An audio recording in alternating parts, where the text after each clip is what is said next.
Hey everyone, it's Julian from With Bravado, and you're watching 5 Questions, the show where I ask local bands and musicians 5 questions, and then we talk about stuff. Hey everyone, welcome back. I'm joined today by the very impressive Ed Harris of lots of things. Right now, Skinny Powers, the drummer from On a Dead Machine, which was one of the first bands I saw when I moved back to Memphis. Super cool to have you. Thank you for being on. Thank you for having me. Yeah, absolutely. I definitely have enough prestige to have people like this on. You know, I'm special, so you know. I've been watching these things; they're fun. Yeah. I love it. You know? Yeah, it's a brilliant idea, and it would take a brilliant person to come up with it. This is very true. All right, so let's go ahead and get started because I want to tap your wealth of wisdom. Yes, sir. Number 1, what top things you've seen bands do right? That's an incredibly loaded question, and I mean, there's a lot to it. There's a lot to it, of course. Good question, of course. I could literally tell you a few things that I've done that, you know, it blossomed into something that worked out to where I could honestly say at one point in my life, like, wow, I feel like a professional musician, you know, and to have that kind of feeling that one tries to establish when they're 14 years old sitting behind an instrument for the first time. Right. So, like in your bedroom, you know? Yeah, right, exactly. I never, you know, having said that, never made it to the majors. It was kind of like, you know, played for the minors. It was close though, it was close. Got to witness the ball game and it was really fun, but never hit a home run, you know, yet. But, but anyway, I'm gonna die trying. But anyways, I could give you a seminar, however, on what not to do, you know, for sure. I could tell you, if we got 3 hours, which we don't, I could tell you a bunch of things of what not to do. So this is just me, you know, what I've picked up over the years. Done right, okay? Done right. 1, they know their instrument backwards and forwards. They rehearse, practice. If you're in a band and you practice at rehearsal and then you go home and do whatever you do at home, which has nothing to do with music, that's not enough, you know? Yeah. So, I mean, I'm guilty of this as well. I'm just a better musician when I have played an instrument, at least on a daily basis, than just at practice, you know, 2-3 times a week if we're lucky, you know? So that, number 1, because there's nothing better than, you know, walking into a band practice where everyone's so well rehearsed, you know, just like there's... most of the dirty work's already done. Oh, yeah. Because it'll just make anyone that's focused not like anyone that's not focused. That's just the way it goes, you know. Yeah. Other things, you know, bands that, you know, take what you do serious. All right, take what you do serious, but don't take yourself so serious. You know. Well, like the crossed arms. Right.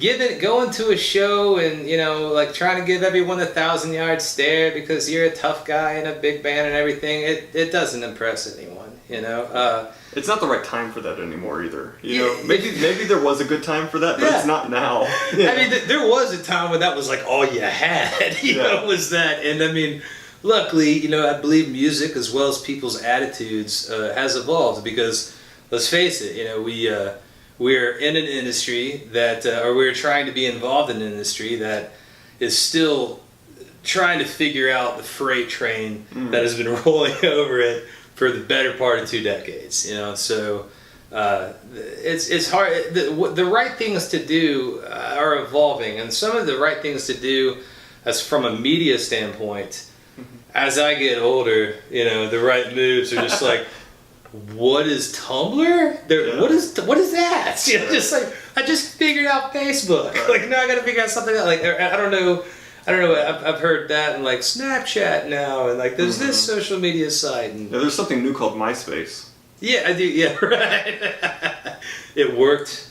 It worked back then. In those days, it worked. It was awesome. Yeah, if it worked now, I'd still use it. I don't know if it works. Now we have to rely on Tinder. Yeah. I will tell you this, after this goes, you know, viral, your MySpace endorsement is not going to go through for you, Julian. Sorry. Oops. Anyway, but yeah. Anything else that you've seen bands, especially like local bands, like just really knock out of the park? I recently saw Empire City. I'm sorry. Well, Empire City turned to Savage after midnight, but I saw them play at Lafayette not too long ago on a Thursday night, I think. Yeah. And it was 1998. New Daisy Theater and Saliva was playing. Yeah. It was and what was crazy is here I am, a local guy who's lived in Memphis for 37 years. And man, I don't know how those dudes cracked the code so quick, but I mean, my hat's off to the hustle.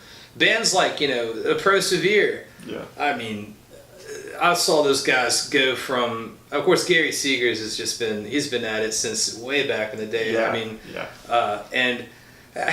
those guys just have the right attitude. They have the right attitude being that they're trying to, build bridges rather than break them down, Chris Brown, the guys from One Less Reason. Yeah. We've thrown incredibly, they've thrown incredibly successful shows. I remember Devices Divide Us. We were very blessed to be a part of the Hometown Throwdown show, and that was our first show. Oh, goodness. And even though we played at 7:30, which is understandable, even though we're a bunch of old dudes, we were the new band that I was like, maybe this won't suck. And it didn't.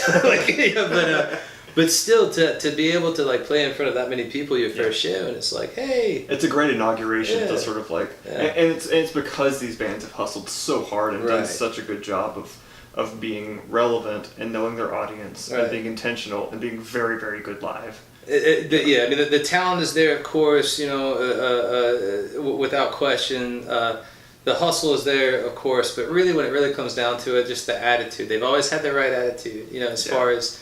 I never really heard about any of those dudes rock starring someone or they've never been snub nosed to anyone at my camp, and that was why the scene, I remember Egypt Central and On a Dead Machine and My Surrender and Piston Honda and bands out of Nashville like Shun and Logic 34. Shun. Oh, Shun was an amazing band. I mean, there's this big group.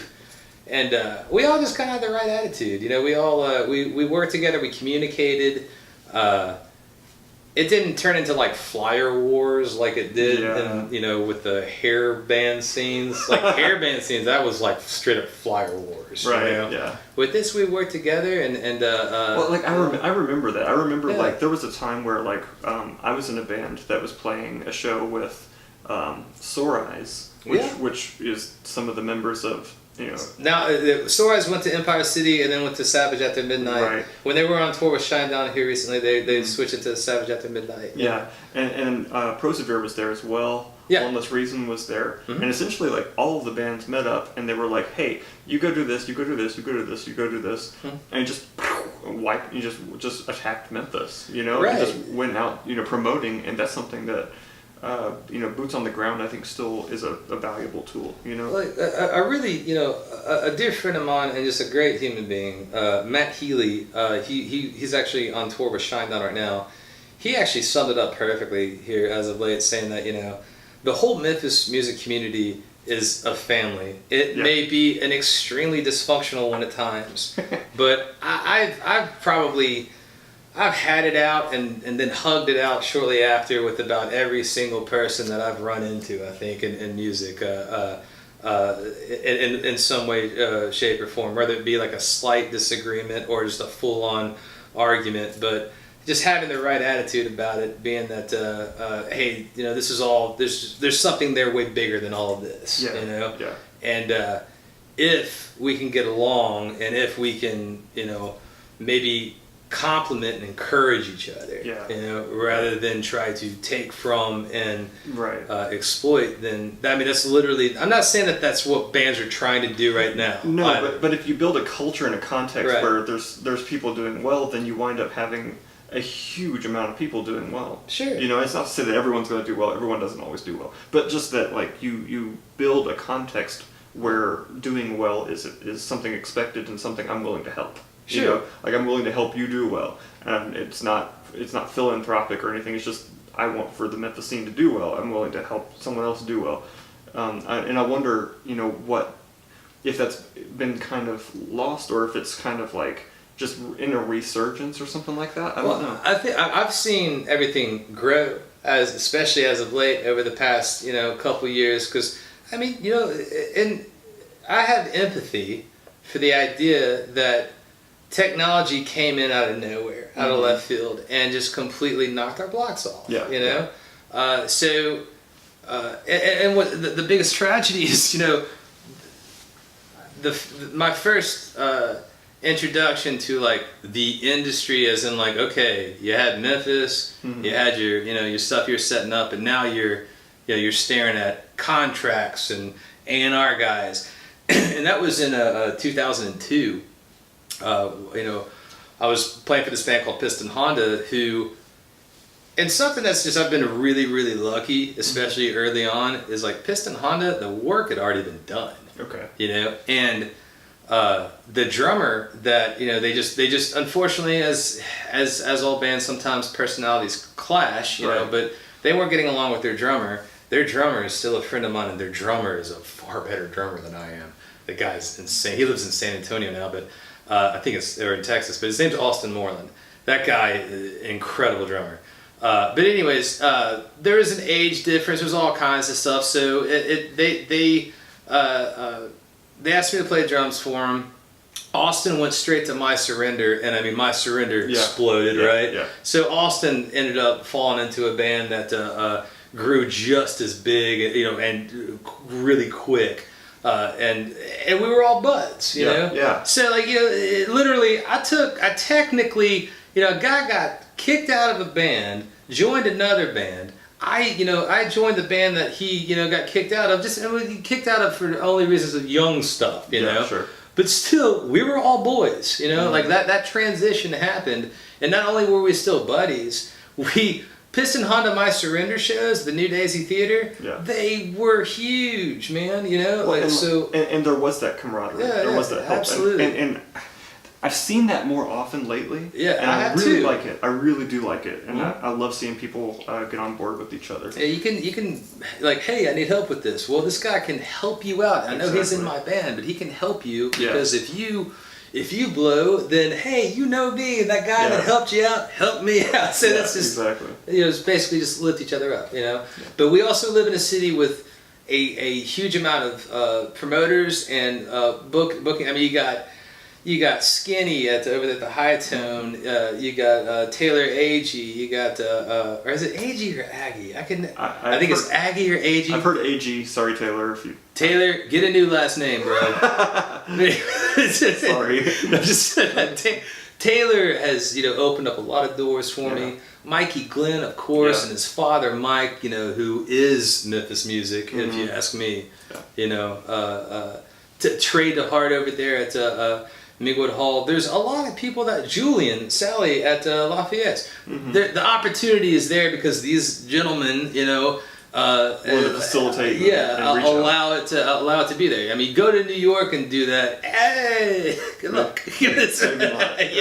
Sorry, New York. Get your game together. Well, it takes a little bit more than that. Well, speaking of getting your game together, can we move on to number 2? Of course. All right, number 2 is top things you've seen bands do that could use improvement. And these are things that, everyone has seen something. If you've been in a band, you may have been the band that needed improvement. Which I have. Of course. We've all been in that band. What are some things you've seen that could use improvement? Well, and one thing that this is going to make some people laugh because they'll be like, "Oh, you finally get it, Ed." I fault technology when it comes to like learning. The whole coming from the whole try to be authentic, coming from the '90s, if you will, where it's like, I need an outlet to plug in is all I need to play a cool show. I mean, if you're playing like in a room that's like 200 square feet, maybe it is cool like that. But no, some of these new gadgets that these bands are using live. I am in a band now that is teaching me, how to do stuff like that. And I've done it on a certain level before, but nothing on this level because these guys want to throw the biggest show possible. Yeah. So, like 37 years old, still learning. Number one. So, but trying to block out the being stubborn and not wanting to learn. Yeah. That is like, don't ever hit that wall, because I hit it. I'm super guilty Yeah. too. Where Yeah, like in the last 10 years, there's been just the technology has just grown just by leaps and bounds, and like I'm having a hard time keeping up. And that's just like, I'm just like, holy cow, and so like I'm getting younger people to explain it to me. So it's sad when a guy 20 years younger than me has the same device, that I have, and I'm sitting there just watching him play it. Like, how are you doing that? And then when they explain it to me, I'm like, stop, slow down, hold on, let me get my phone and I'm video record notes, it. And so, I mean, you have to understand, we didn't even have computers at my high school. Like, we didn't have computer class that I can think of, if there was, it was like a computer club. But we didn't. I didn't even have a computer of my own until like after college. So I think college was when I sort of like got on the computer game. Yeah, but now you got kids like 12 years old that can run a Pro Tools rig, and I'm like, I'm done.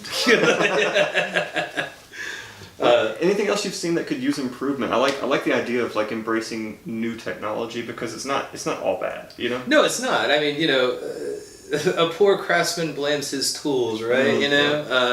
It's kind of the situation that I've been in as of late, being like, I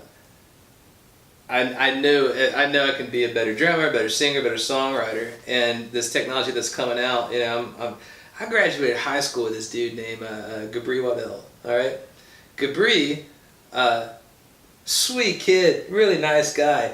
This dude has written software now, and I'm seeing pictures of him like chilling at the Grammys with with Stevie Wonder and stuff. I'm like, why? I mean, it's and there's a man that embraced technology, right, and music. Because I remember Gabri played in a lot of bands back. And he saw the bubble about to bust, and he was right there for it. Right. Just one step ahead, being that that technology I was fighting, I was saying like, this is stupid, this is not, go back to the old school, New York hardcore type of that. And here's a guy, who the whole time was like, yeah, Ed, that's not right. That's not it. And Gabri, you were right, sir. Kudos. He did amazing. I mean, he made Memphis proud for sure.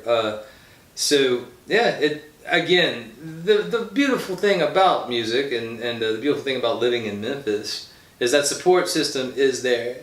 Maybe it's not there as much as it used to be, but it'll never go away. I feel like there's a lot of resources here. Oh, absolutely. Where like if I lived in X whatever town in Tennessee, that like I might be like, well, how does this work? And there's really not a lot of people to turn to except for YouTube. Yeah, I mean, I get emails all the time out of town bands, coming in and asking, hey, are there any new clubs in Memphis, or hey, can you get us on the show at Growlers or this and that? I mean, these are guys that I haven't talked to in like a decade, and they're unaware that like, hey, I'm kind of I'm still in it, but I'm also running a business that has nothing to do with music. Even though there is a slight connect, it's what I do in that industry and what I do. It's both art, just in a different different way, because I got one of those brains that doesn't ever turn off. Yeah, that's good. Unfortunately, my Lego collection at home, disgusting.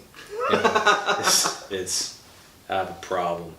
But anyways, the only improvement that really is going to count, I see, in a city like Memphis is just everyone, again, like I said earlier, is encouraging each other. And somebody has a hard time drawing a crowd, be humble enough to know that you maybe don't know what you're doing, and maybe need to talk to someone. Because I talk to people all the time as far as like, hey, it's been a while since I've done this. What's changed? What am I doing wrong? So be able to take advice and criticism. Be open to advice, open to wisdom from others. 100%. Well, hey, question number 3 is an exciting one for me, because you've been in bands that have written very cool songs. Question 3 is, what does your songwriting process look like? So, every band has had a different one. Again, like, in Piston Honda, I didn't have to do any of the work. They had done all the work. It was established. They had several really good drummers. And I just basically, hey, go in there if you want to throw on your little flair. And then, after we got comfortable playing the same songs together. Songwriting with them was really easy. Technically, you know, I mean, the first songs that we wrote, we went down to Kennesaw, Georgia, and Jesse James Dupree, the lead singer Jackal, who also does that. He did that bike. Oh man, Sturgis maybe or whatever. It was on A&E. No, I forget. I don't watch TV. Okay, all right.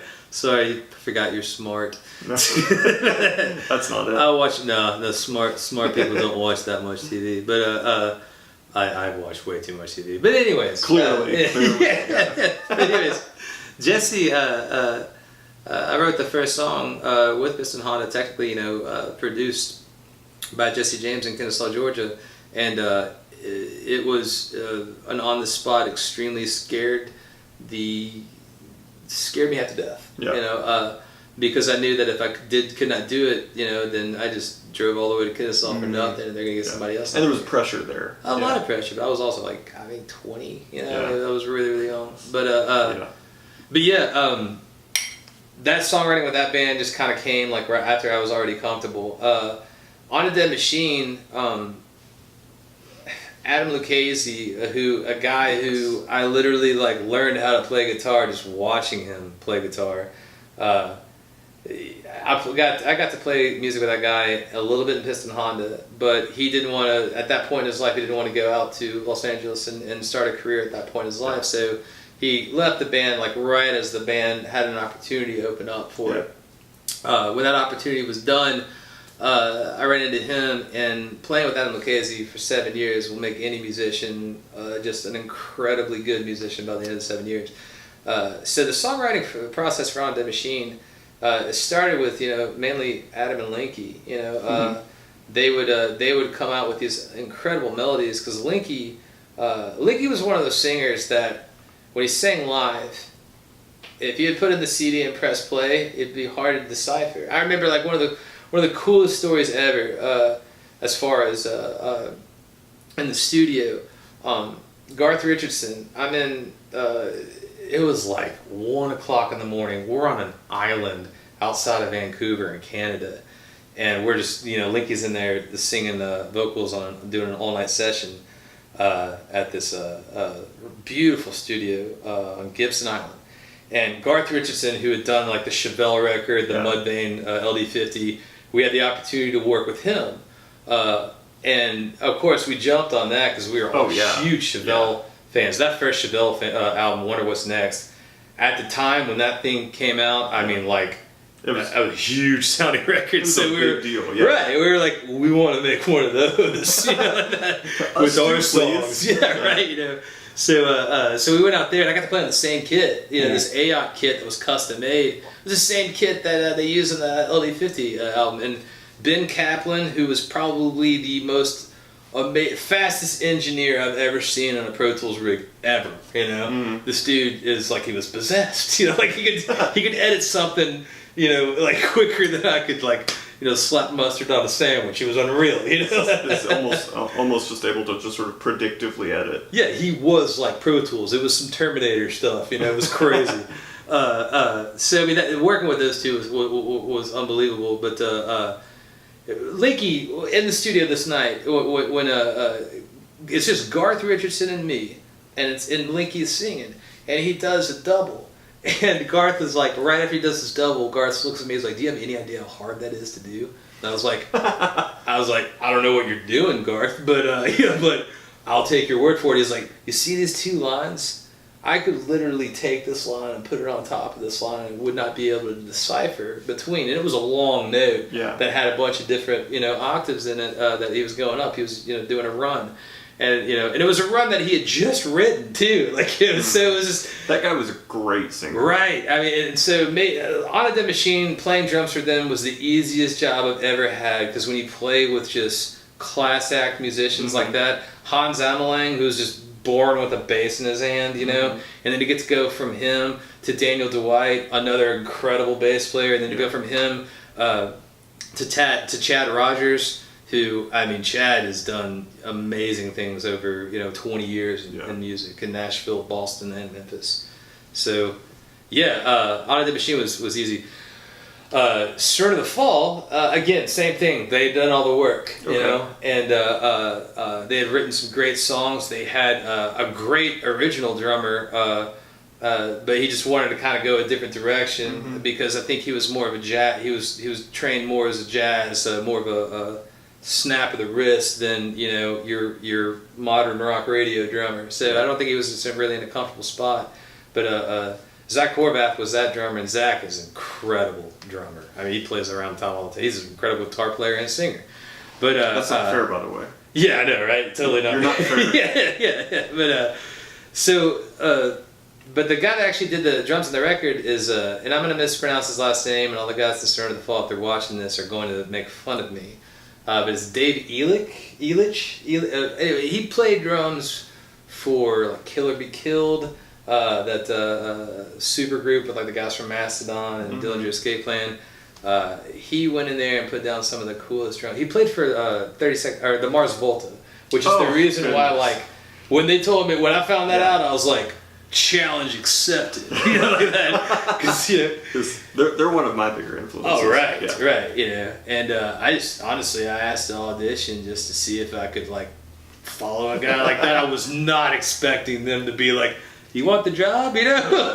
But it went well, and then Stern of the Fall. Unfortunately, right when I joined Stern of the Fall, they were about to like. That was probably the biggest as far as the biggest tours I ever did. You know, that we were touring with All That Remains and Nonpoint, and we toured with Otherwise and My Darkest Days, which those guys had a huge summer song.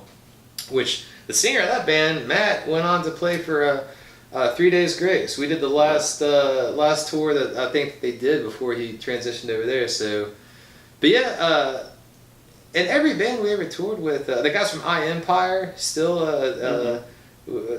all they were all great people. Like that was what was really. You think about all these bands and all these tours. There was like that one dude that that I couldn't stand. Dude, everyone was cool. It was a lot of fun. That's awesome. Well, do you mind if I go on to question 4? Of course, sure. All right, question 4 is, and you were talking about cool dudes. What are the qualities you look for in a bandmate? Again, a cool dude? I don't know. Again, someone who takes what they do serious. Is like respectful of other people's time and other people's efforts. If you're in a band. And all of this stuff is happening for your band, and you don't know how it happened or what's going on, then number one, you're the guy that if you think you're irreplaceable, you're extremely mistaken. Oh, super definitely. Yeah. All right.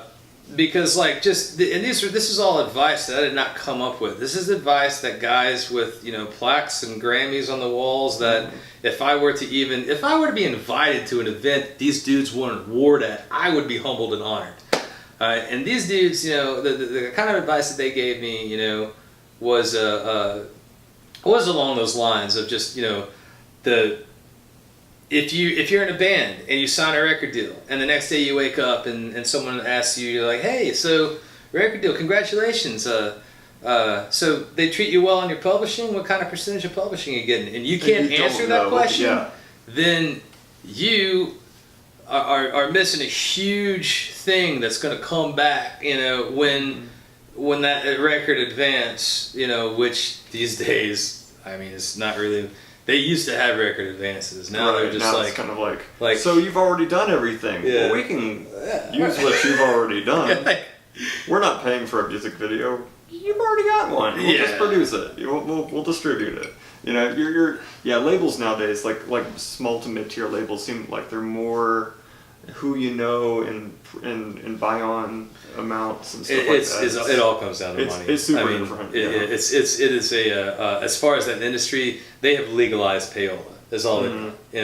I mean, nobody wants to admit it. Nobody wants to to go down that road because it's. I have no skin in the game. So if you want brutal honesty, I'll give it to you. Lead singers, if they're the reason why your band.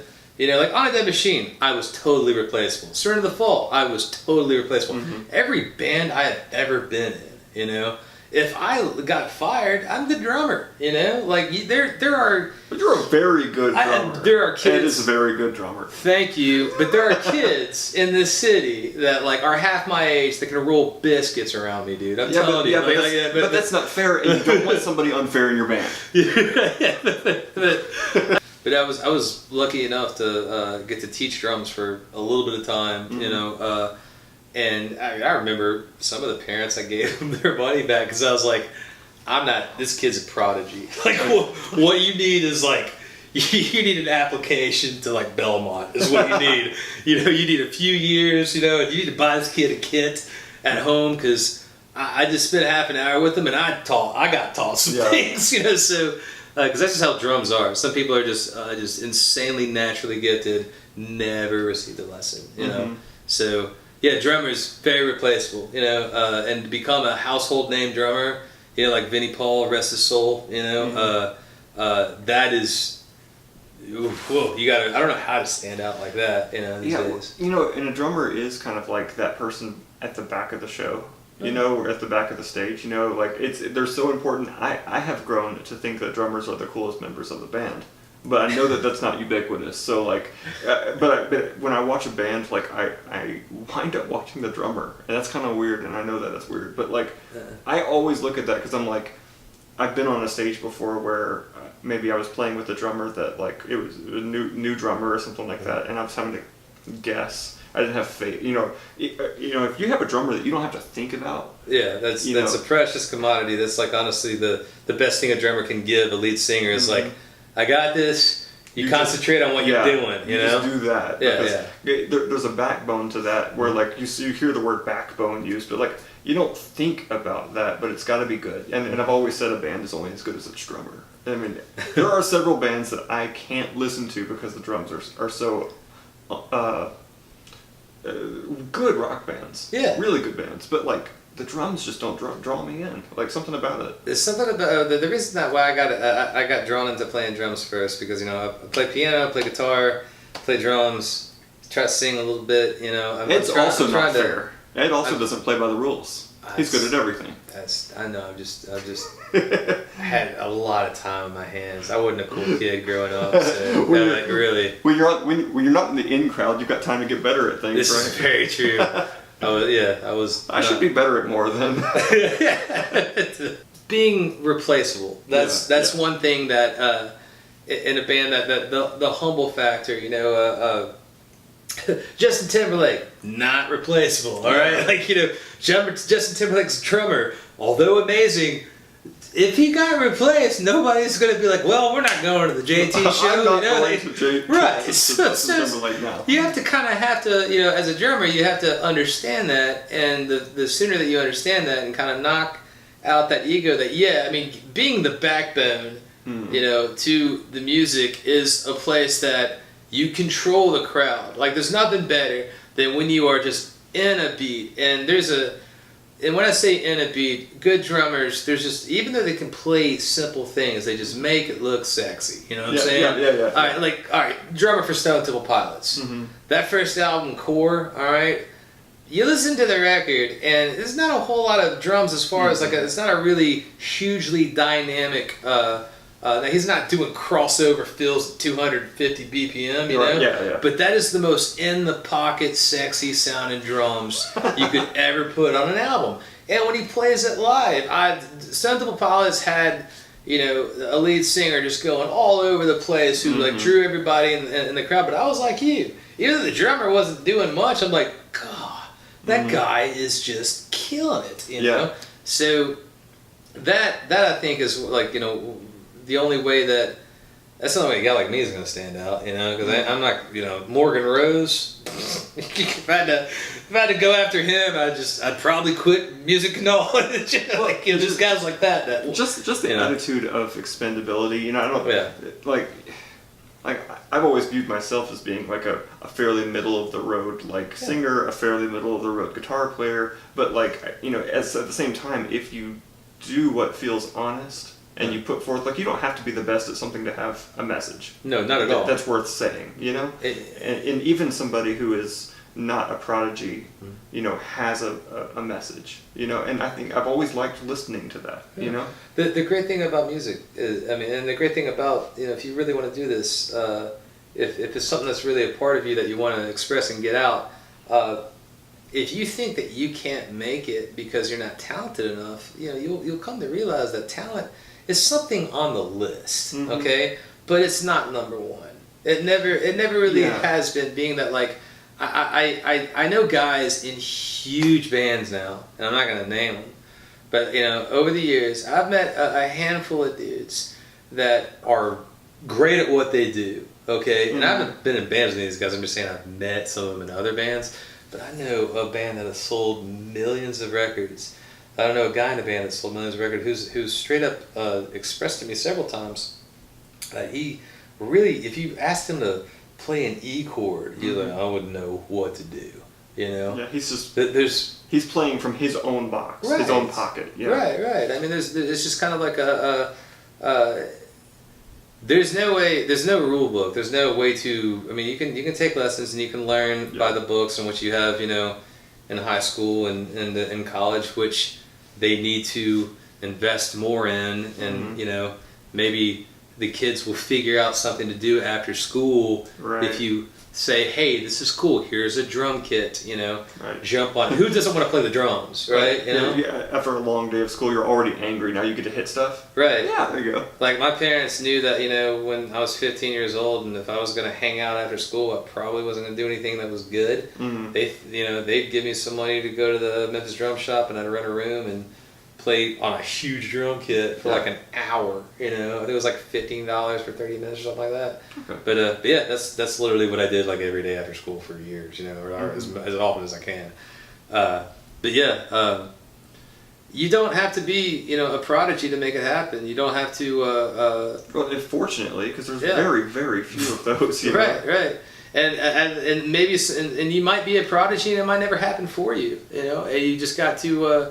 You got to go with the cards, but I mean, the one thing that I know is, you know, artists and musicians have a lot of ambition and a lot of ideas.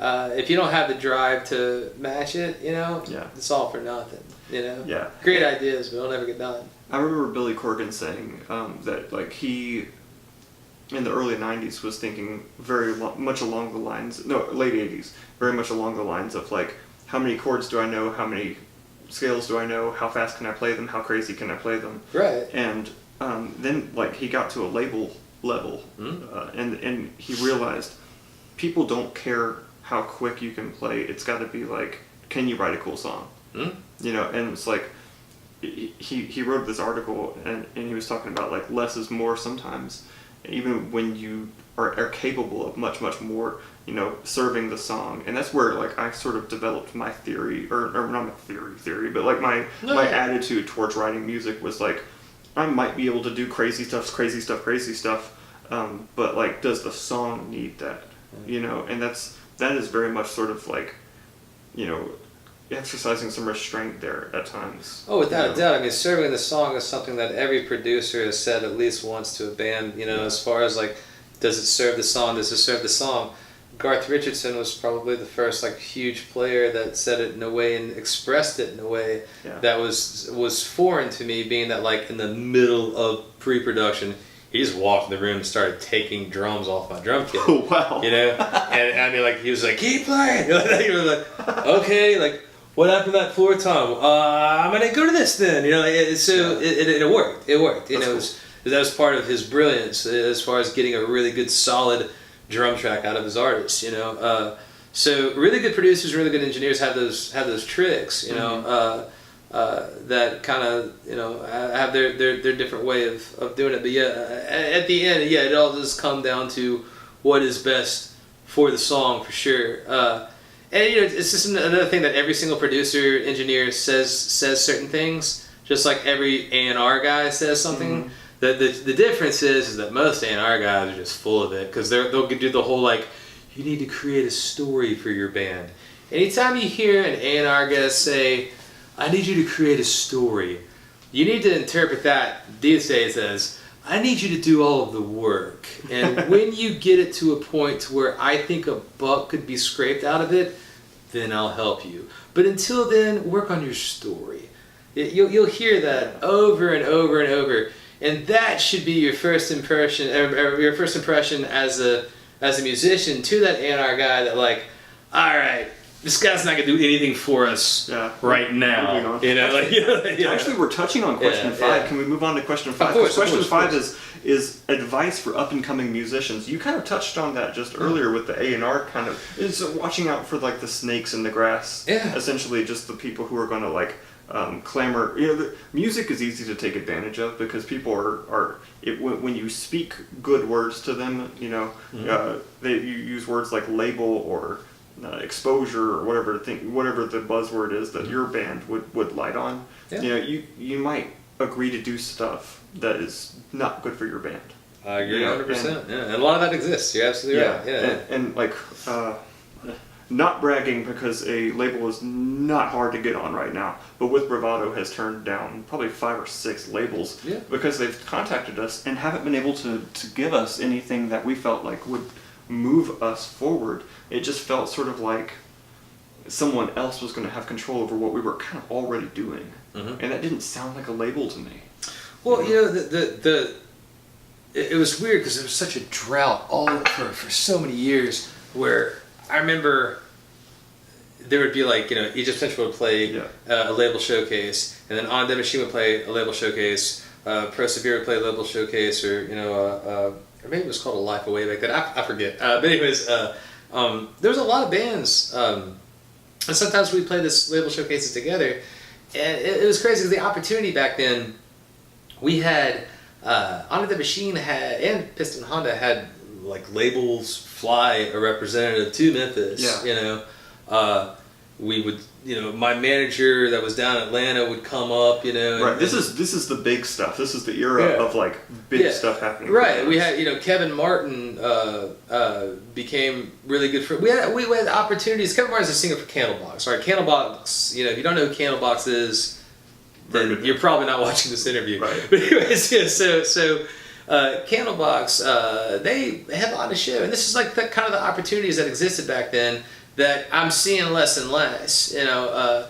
But this huge festival, Jim Green was running it, and it was at Snowden Grove Amphitheater, and the guy just got a phone call, you know, saying, "Hey, do you want to jump on this festival? You're gonna play right before 30 Seconds to Mars, and Blackstone Cherry was going to be there." And so small bands. You're right, you know. And of course, you know, I'm like, yeah, Jim, I think I could do that. You know? So Jim Green gave us that opportunity. It was very nice of him, and we play the show. And right after we get off stage, and of course, it was the most humiliating thing. Like, you know, as far as when you're backstage, and it's like, tour bus, station On the wagon. Dead Machines. No, we didn't have we had a little tent. We were like, you know, the On the Dead Machines we're sitting outside, and it's like summer. I mean, of course, we didn't earn a tour bus at that point. We just started off, and it was like, tour bus, our little tent, tour bus, and one porta potty that was back there that we weren't allowed to use. I mean, it was like the most. I mean, it was just a take what you could get and be happy situation. We were thrilled, you know. We were absolutely thrilled. Extremely excited to be in that company. Oh, absolutely. I mean, just like being in between, you know, 30 Seconds to Mars tour bus and like Buck Cherry's tour bus, and seeing all these dudes like, hey, like, no, I'm not a stagehand. I'm actually playing. But like, the card. You're having to wear your backstage pass conspicuously around your neck. I'm the only one back in here. the band. Yeah, you know? Y'all don't know me. but we play, and there was just one of those shows where the stars aligned for us, and we just played a really killer show. We were well rehearsed, and after the show, a tall dude walks up to me. He's like, "Who are you? You know, who are you guys?" And we're just like, "Hey, we're just a local band, On a Dead Machine. You know, we've been playing some numbers here in Memphis, getting some numbers like at the skate park in Memphis. Nothing like y'all's numbers, but you know, we're growing. You know." And he was like, I didn't know who this guy was. You know, he was like, "Would you guys want to go on tour with us?" And I mean, I was like, "And who are you?" Like you know, at the time, it's like, who are you? And probably maybe. You know? Maybe he was like, it was Linky and me. We were back there, and he's like, "Yeah, you know, I asked him, I was like, "Are you playing today?" And he was like, yeah, I'm the singer for Candlebox. We're headlining today. I'm just like, oops. That was where I was like, Linky, you take it from here, buddy. I'm gonna go get something to drink. I've already done my damage, so yeah. But I mean, I think maybe a couple months later, we were on tour with Candlebox. Kevin had taken us on as a manager, and we were playing Irving Plaza in Manhattan with Candlebox and another band called Driveline, who became one of my favorite bands of all time. This band from Scotland sounds like the Beatles. They're incredible. And yeah, I mean, next thing you know, Atlantic Records showcase there, and they came, and so people, there was opportunity, and people really did. People that had no immediate reward were helping other people out. You know what I'm saying? Yeah. Like Kevin had nothing. Kevin lost money, I think, in the end, probably. Sorry, Kevin.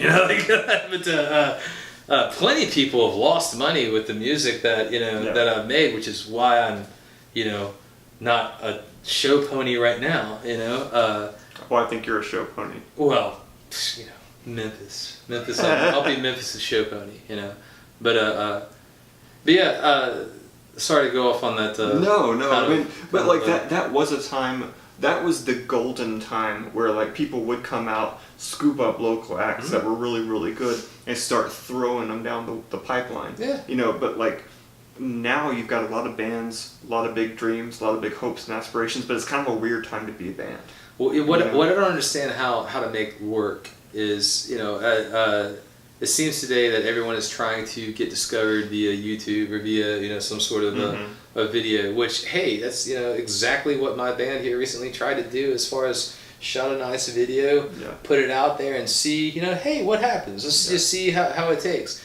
Of course, we're extremely pleased with the reception that we have from people that we know. Yeah. But you could do it the way that we did it, where it's been viewed X amount of times, and that's believable. It's like, hey, I can see 10,000 views. Right. Potentially as hard as this band has pushed it. Yeah, that's not unreasonable. It makes sense. But if I release a video and I have 3.5 million views, tomorrow, it's probably because I put a buttload of money into advertising. Yeah. So I just don't. Okay. How as a label? Yeah.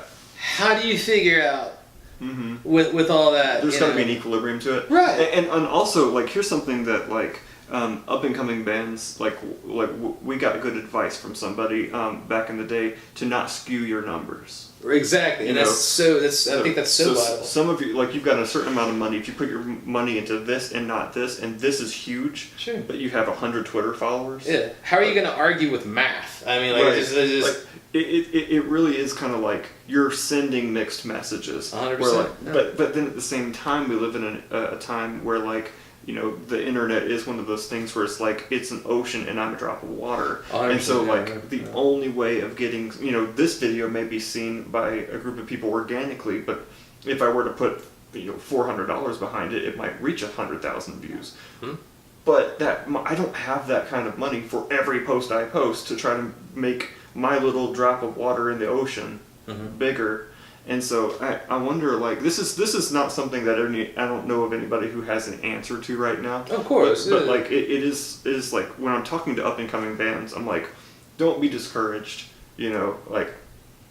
How do you encourage an up and coming band, knowing that the climate is really weird right now? I think the number one thing that every band really needs to concentrate on if you're trying to.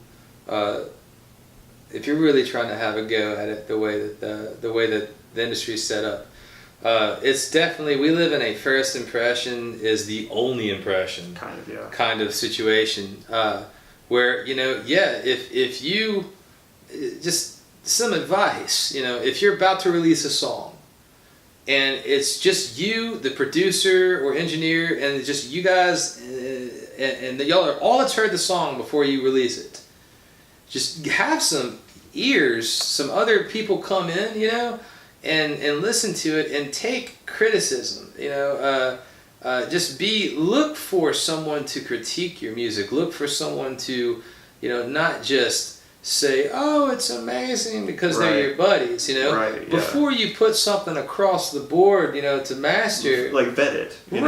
Right, 100%. And I mean, don't tear it apart just to tear it apart, but you'll know Right. when you have something that, like, hey, you know. Well, there's sort of this like back of the head consciousness where like somebody comes in and says, "Have you ever thought about doing this instead?"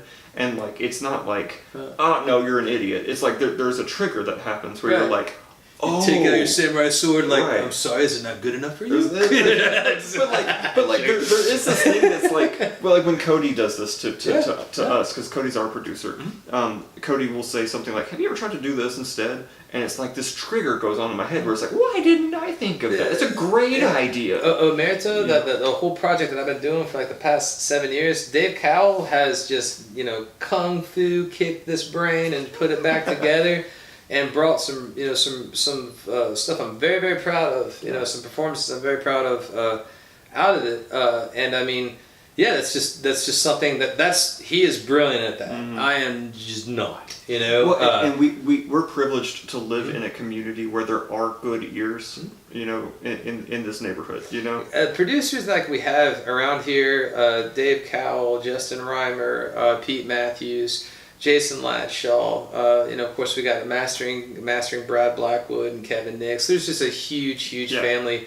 All have done incredible records, incredible things, and the beauty is Memphis is that town where, like, yeah, you can actually work with those people, and it's not like LA where it's $10,000 a day. You know? Yeah. I mean, you can work with the same person that, like, he can tell you what it's like to work with Stevie Wonder, you know, because he can, you know, like and the studios around Memphis, they're affordable, you know, like you can, so. Well, and you, to that point, like up and coming bands, get at least one good sounding song. Recorded. And record it in a professional environment.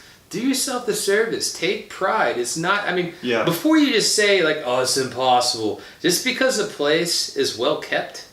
All right, and just because a place looks, you know, has got $50,000 worth of guitar amps up against one, you know, that might not be the right place. That might not be the right place, but at the same time, you may be thinking like, "There's no way I can afford to record here." Right. Or if you got 4 or 5 guys in the band, and number one, this is also another thing that I see bands do wrong. If you want to be a serious musician, and if you really want to do that, and you're not willing to invest in your own craft. I can't take you serious. So if you literally can't afford a $50 a month band rent, or can't afford to have an album mastered, or can't afford to, you know, just don't have you need to figure out, you know, or can't afford to have an album recorded or a video shot. You need to have, you know, figure out other things, you know. Well, and this may take a little bit of readjustment. Because like I know, like our first record, I went in and I was going to record a double LP and. There's no way. For my first record, like somebody had to stop me and be like, "Dude, you just need some songs to sound okay." Like I said earlier, I did not do that. I'm telling you this because I did these things the wrong way, and these exploded in my face. So I'm not criticizing. I'm just saying that, like, if you literally can't afford band rent, you don't need to try to tackle being a musician right now. Well, it might not. That might go back to our question. I think question 4. I mean, like where it's like, what do you look for in a bandmate? You look for somebody who's going to, you know, be in the band. You know? And is willing to throw in as far as, you know, the risk versus reward. I'm not about to spend just all of the time it takes to make something work, you know.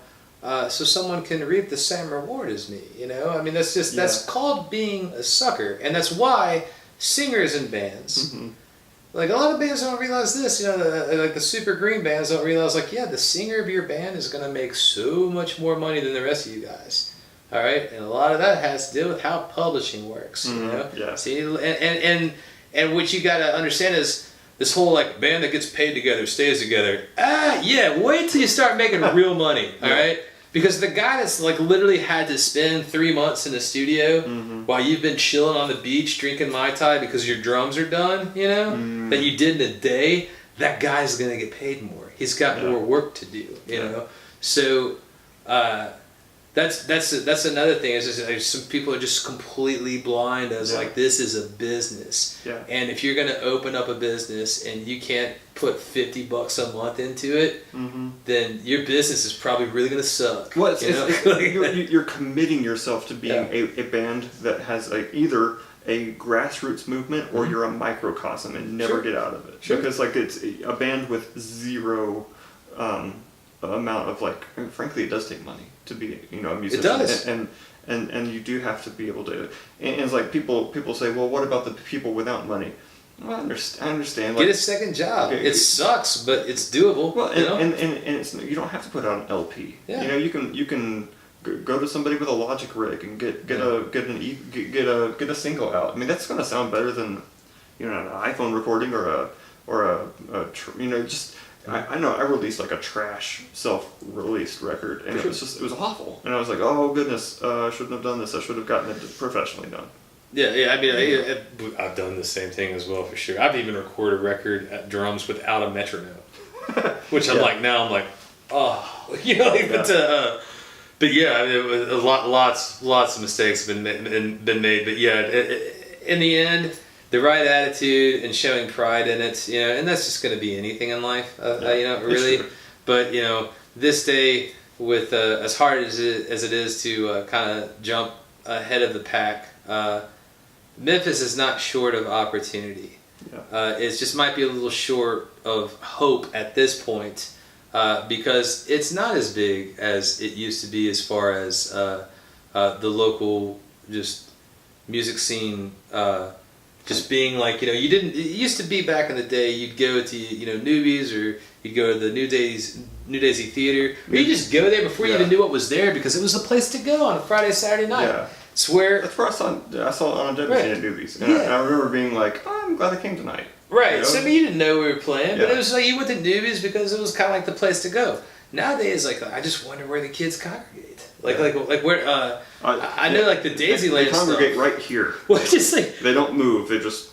I've seen the New Daisy stuff, like, explode with the whole with the DJ stuff, and that's great, awesome. Hey, kids are getting out. The New Daisy is a place that I would literally cry if the doors of that place. Closed, yeah. The first show I ever played in my life was there. You know what I mean? Like I love that place. Like our first show was outside of a movie gallery.